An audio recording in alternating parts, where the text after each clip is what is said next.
I'm Rosalind Sexton.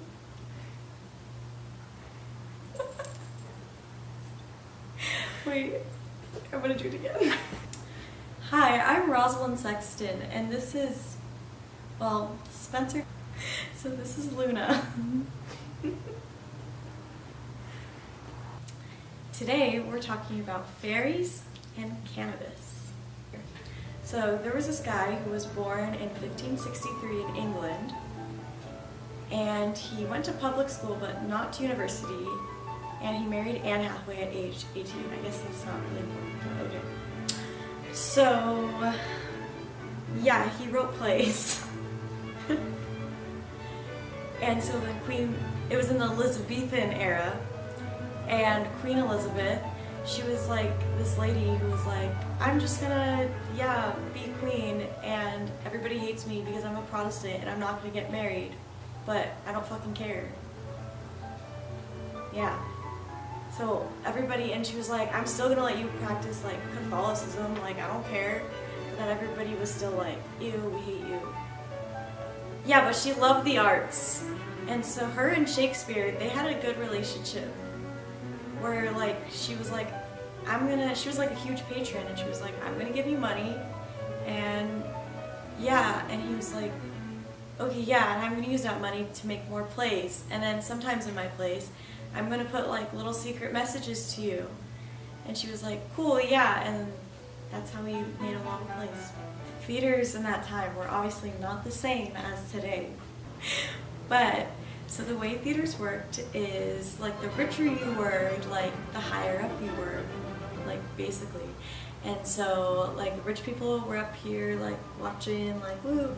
And then, like, the royal people had, like, private little box things. And then all, like, the poor people, or, you know, the normal people, they would be on the floor, just like, you know, standing around, like, kind of like a mosh pit.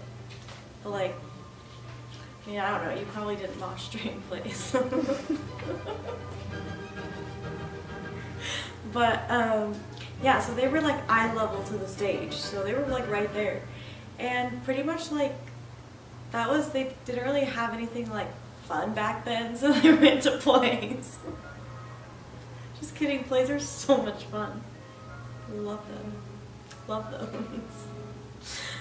Yeah, so they would basically, like, while the show was going on, they would just, like, mingle around and be like, hey, dude, what's up? Hey, I didn't know you were coming to this, too. That's crazy. Wow, have you heard of Shakespeare? Yeah. Love him. And if, like, the play was, like, shitty, they would just, like, yell at the actors and be like, boo, you're boring, you suck. And then the actors would just, like, keep acting because, you know, like, that's what you do. Oh yeah, they were also like drinking and like doing drugs and stuff. So it was like definitely not like today. It was like very rowdy, and the plays had to keep their attention, and so Shakespeare wrote them.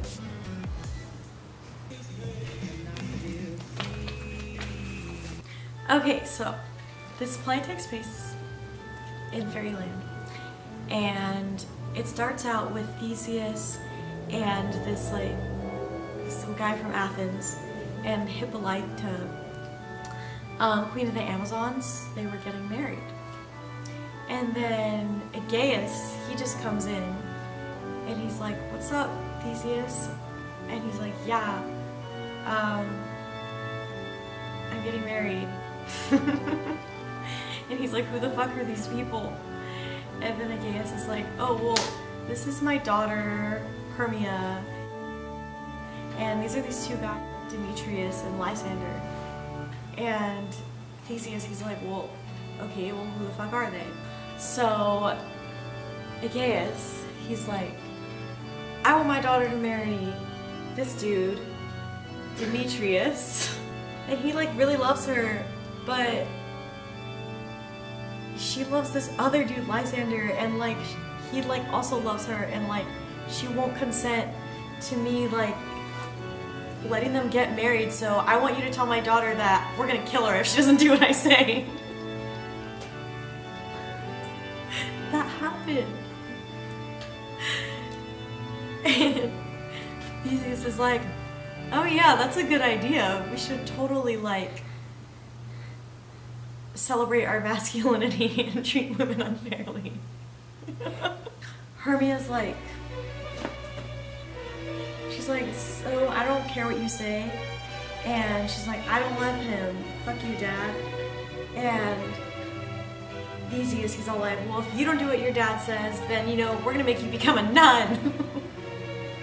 She's like, well, fuck, I don't want that. So Theseus, then he's like, okay, I'm gonna give you until I get married to this hippo queen.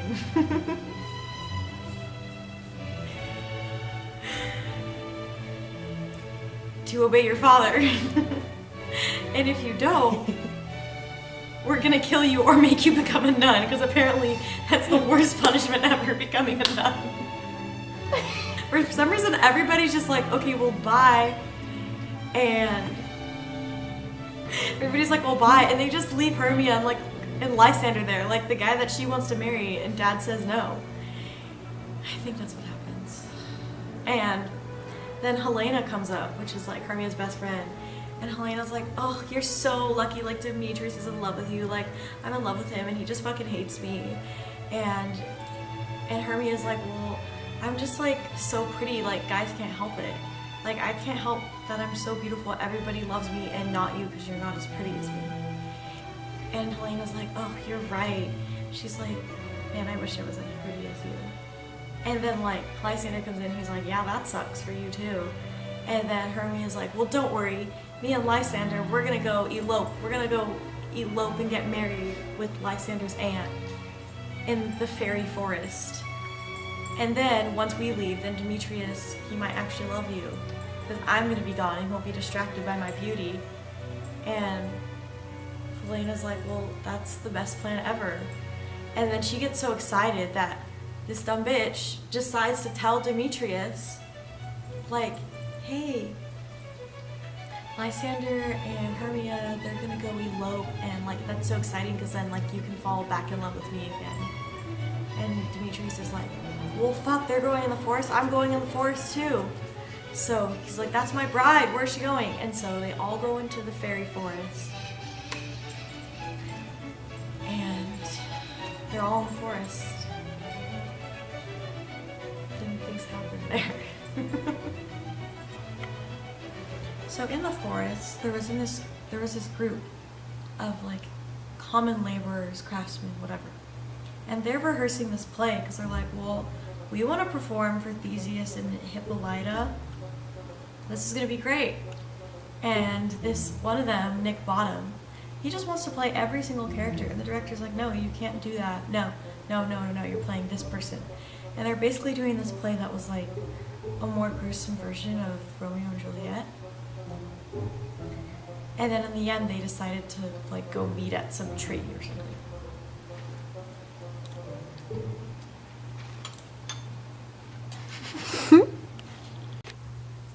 Okay, so in the forest, there's these other people. There's King Oberon of the fairies, and he's married to this lady, Queen Titania, and she like just came from Russia, and she like Russia. Wait, India. India, yeah. And for some reason, this lady's like, here's my son. And King Oberon and the lady, she's also like, I wanted to see them get married. And so like Oberon's like, okay, cool, let's go. And then he's like, but you know what, you should just give me that little boy you have, that little like Indian changeling, and like let me like make him my servant for life. And the queen's like, no, I can't do that. Like, this lady like gave him to me. Like, I can't treat him like that. And then, so Oberon, he's like, well, fuck you. He sends one of his little fairies, Puck, to go fetch this like magical flower thing. And it has like love potion or something. And then the way it works is like when you put it on somebody's eyelids, when they wake up, the first person they see, they like fall in love with. So King Oberon like tells Puck like, yo, go get this magic juice flower. And Puck's like, okay, yeah. And so he gets it, and King Oberon's like, yeah, I'm totally gonna like use this to make the queen love an animal in the forest to shame her. Okay, so then Oberon, king of the fairies, he sees Demetrius just like treating Helena like shit. And so then he's like, you know what, Puck? I think you should put the magical love flower milk juice on that guy's eyelids too. So he starts treating his girlfriend better. Or, I don't know, probably just that lady over there. And then Puck's like, okay, yeah, sure, like, I'll totally do that. And so Puck goes out into the forest, and he's like, oh, this must be the dude, but it was actually Lysander and not Demetrius. So, but Puck's like, I don't fucking know what these two look like, so I guess I'm just putting it on this guy, and like hoping for the best. So he puts the magical juice shit on Lysander, and then Lysander wakes up, and like, you know who he sees? Helena. Oh my god, I'm in love with Helena now. And then King Oberon, he's like, man, that Demetrius guy, I don't know, Puck must have not done his job or something, so I'm gonna do it too. And so like Demetrius is asleep, and the king like does little milk flower juice on Demetrius. And then he like lures Helena over, and he's like, come see your sleeping boyfriend, come wake him up. And then Demetrius wakes up, and he's like, oh my god, Helena, I love you, why did I ever treat you like shit? And then as a result, now, Demetrius and Lysander are both in love with Helena, and nobody's in love with Hermia now. So then, the two guys are just chasing after Helena, and then Hermia's like, wait, why the fuck does nobody love me? And she's like, where'd they all go? So then they all like meet up, she finds them, and she's like, yo, what the fuck? Nobody loves me anymore? Like, am I not pretty? And Helena's like, you know what, you're a bitch and you're a whore, and I'm pretty too, and you just can't stand it. So then the two like ladies, they start fighting. And then Demetrius and Lysander are like, you know what, we both love her so much, the only thing we can do is like fight for her love. So they start battling, like they're gonna fucking kill each other. And so everybody's fighting, and then King Oberon, he's like, oh shit, maybe like I fucked something up. Maybe I shouldn't like have messed with other people's lives. King Oberon, he's like, takes the charm off Lysander. And then Lysander falls back in love with Hermia, so they're happy together. And then Demetrius still loves Helena, so then they're together. And then they have like a nice group wedding, and they're like, yay, everything worked out. And then at the very end, like Puck comes back, and he like breaks the fourth wall and talks to the audience. And he's like, hey everyone, like, be a nice person, don't do this, yeah, life morals. And then he's like, everybody should think of this as like a dream.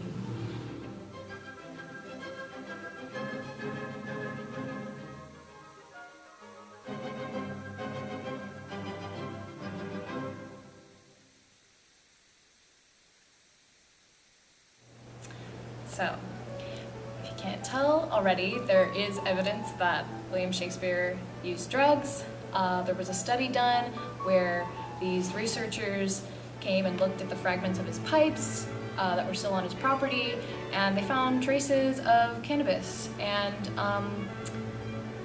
tobacco. That's not that surprising, but cannabis.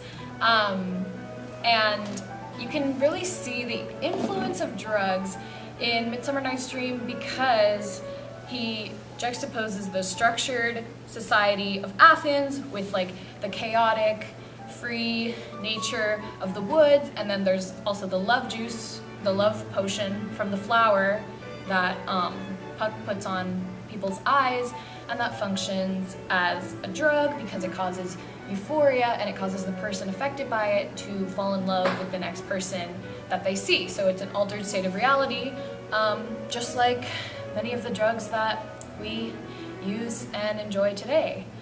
A lot of different artists have used drugs to influence their creative process.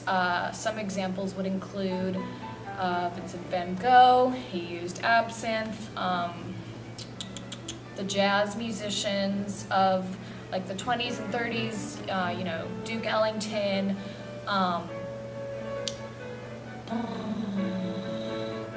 Others, they were all super into weed. They felt like it made their performance more free and that they could really experiment with their jazz, and that's actually how it started getting criminalized in the US, because they were like, oh, these black people are using this drug.